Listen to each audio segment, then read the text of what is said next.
Hi, this is Dr. Nathan Way, and today I'm going to be talking about Reiter's syndrome.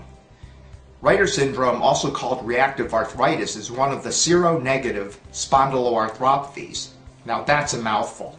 It's in the same family as ankylosing spondylitis and psoriatic arthritis, and it's an autoimmune disorder that's linked to the HLA-B27 gene. It is often triggered by a urinary tract or intestinal infection. It's most common in individuals aged 20 to 40 and more common in women than men.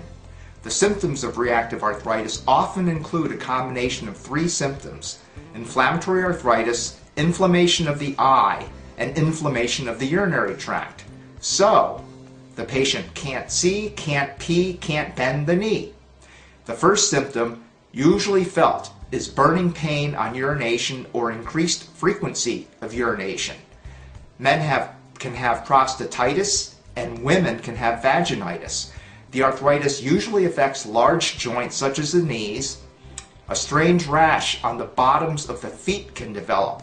This is called keratoderma blennorrhagica. That's another mouthful. 20 to 40% of men can get circinate balanitis on the end of the penis. And no, I'm not going to show you a picture of that. Some people develop mouth ulcers that come and go.